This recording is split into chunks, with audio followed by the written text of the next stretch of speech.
United States, regardless of race or color, has been amply expounded by prior decisions.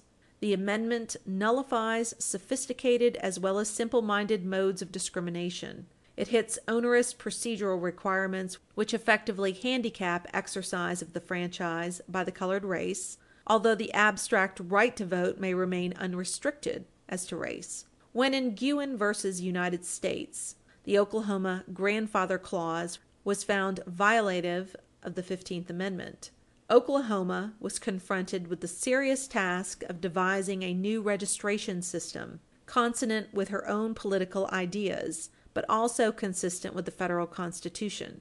We are compelled to conclude, however reluctantly, that the legislation of 1916 partakes too much of the infirmity of the grandfather clause to be able to survive. Section 5652 of the Oklahoma statutes makes registration a prerequisite to voting. By Section 5654 and 5659, all citizens who were qualified to vote in 1916 but had not voted in 1914 were required to register, save in the exceptional circumstances between April 30th and May 11th, 1916, and in default of such registration were perpetually disenfranchised. Exemption from this onerous provision was enjoyed by all who had registered in 1914. But this registration was held under the statute which was condemned in the Guin case. Unfair discrimination was thus retained by automatically granting voting privileges for life to the white citizens whom the constitutional grandfather clause had sheltered, while subjecting colored citizens to a new burden. The practical effect of the 1916 legislation was to accord to the members of the Negro race who had been discriminated against in the outlawed registration system of 1914 not more than 12 days within which to reassert constitutional rights, which this court found in the Guin case to have been improperly taken from them.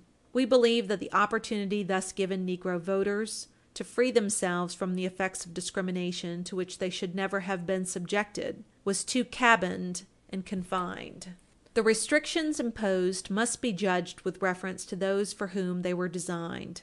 It must be remembered that they were dealing with a body of citizens lacking the habits and traditions of political independence and otherwise living in circumstances which do not encourage initiative and enterprise. To be sure, in exceptional cases, a supplemental period was available, but the narrow basis of the supplemental registration, the very brief normal period of relief for the persons and purposes in question, practical difficulties of which the record in this case gives glimpses, inevitable in the administration of such strict registration provisions, leaves no escape from the conclusion that the means chosen as substitutes for the invalidated grandfather clause were themselves invalid under the 15th Amendment. They operated unfairly against the very class on whose behalf the protection of the Constitution was here successfully invoked. The judgment of the Circuit Court of Appeals must, therefore, be reversed, and the cause remanded to the District Court for further proceedings in accordance with this opinion.